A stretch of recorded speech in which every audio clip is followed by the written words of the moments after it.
The Crovasian Empire had spent 3,000 cycles perfecting the ultimate soldier.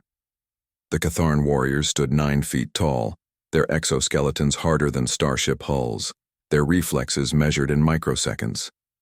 They felt no pain, knew no fear, and executed orders with mechanical precision. When the Crovasians encountered humanity on the rim worlds of the outer spiral, they expected conquest to take mere planetary rotations. Commander Velthar watched the tactical display with satisfaction as his Catharn battalion descended upon the human colony of New Brisbane. Intelligence reported minimal military presence, mostly farmers, engineers, and scientists. The humans had requested negotiation. The Crovasians had sent warriors instead. The first wave landed at dawn. The Catharn moved through the settlement, perimeter with flawless coordination, their plasma rifles sweeping potential threat vectors.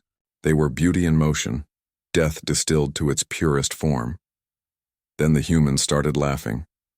Velthar's antennae twitched in confusion as audio feeds filled with human voices, not screaming in terror, but chuckling with dark amusement. One human, an elderly female tending crops, looked up at the advancing Catharn and shook her head. "Oh, you poor bastards," she said, still holding her farming tool. "You have no idea what you've done." The Catharn warriors raised their weapons. Protocol demanded immediate neutralization of all potential combatants. But before they could fire, the ground began to shake. They came from everywhere, from buildings, from tunnels, from cargo containers and workshops. Not soldiers, not warriors. Something far worse. Engineers.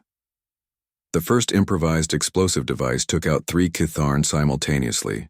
It was built from mining charges, agricultural fertilizer, and what appeared to be parts from a beverage cooling unit.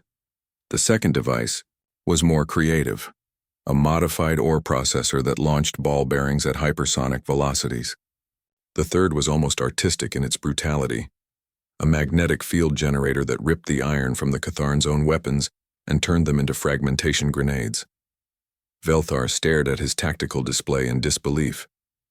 The perfect warriors, bred and trained for 3 millennia, were being systematically dismantled by farmers using equipment designed for planting crops. "Fall back to secondary positions," he ordered. But the humans had anticipated that too. The roads were mined, the vehicles were sabotaged, the communication relays were already compromised, replaced with decoys that fed false tactical data. Somewhere in the colony, a human teenager had hacked their entire network using what his species called a laptop and spite.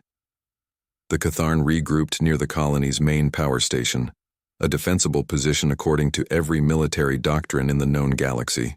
Velthar reinforced the perimeter with his remaining forces, established overlapping fields of fire, and prepared for a siege. The humans didn't lay siege. They turned off the gravity. The power station, it turned out, hadn't been a power station for the past 6 hours. The humans had converted it into a localized gravity manipulator using components from household appliances, construction equipment, and what appeared to be children's toys.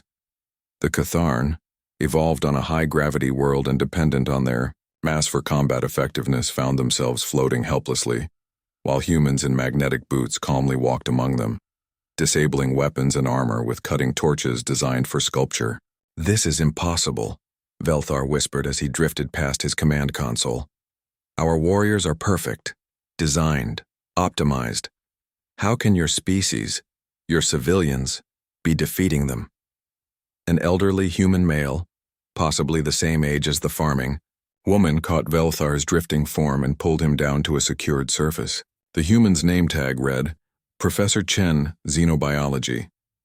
"That's your problem right there," Chen said conversationally, as if discussing weather patterns instead of military catastrophe.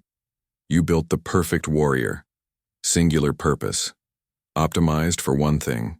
He gestured around at the chaos, the floating Catharn being systematically captured, the improvised weapons built from civilian infrastructure, the colony defenders who included accountants, teachers, and bakers. "We don't build warriors," Chen continued. "We build problems. Humans are walking, talking, breathing problems that create solutions. We're not specialized. We're not optimized. We're chaotic, creative, and we've spent our entire evolutionary history learning to kill things that were bigger, stronger, and faster than us using nothing but spite and creativity. Chen smiled, and Velthar finally understood why humanity had been flagged as a Class 7 strategic threat by galactic intelligence despite having no formal military structure.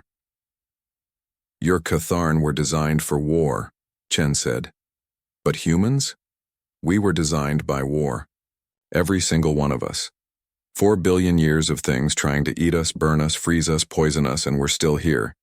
Not because we're the strongest or the fastest, but because when faced with extinction, we looked at the universe and said, no, actually, I don't think so, and then figured out how to make a weapon out of literally anything nearby. By the time Cravasian reinforcements arrived, the battle was over. 200 Catharn warriors, the pride of the Empire, had been defeated by 400 human civilians using improvised weapons built from farming equipment, household goods, and what the official report would later describe as alarming creativity and psychological warfare. The humans hadn't killed a single Catharn. They'd captured them all, treated their wounds, and were currently serving them tea while explaining the fundamental principles of thermodynamics and why the universe was significantly more dangerous than any species had realized. Velthar's final report to the Cravasian High Command was brief. Recommend immediate diplomatic relations with humanity. Do not engage militarily. I repeat, do not engage. They don't have warriors. They have something far worse. They have engineers, with free time and an inexhaustible capacity for spite. Entire species has weaponized boredom. Request reassignment to literally anywhere else. The Cravasian Empire withdrew from human space within the cycle. The Galactic Council updated humanity's threat classification to Class 9. Approach with extreme caution and genuine friendship. And on New Brisbane, Professor Chen returned to his xenobiology research, occasionally glancing at the deactivated Catharn armor now serving as a planter for his tomatoes, and smiled at the universe's most dangerous truth. Humanity didn't build the perfect warrior because they didn't need to. They built something far more terrifying instead. They built themselves.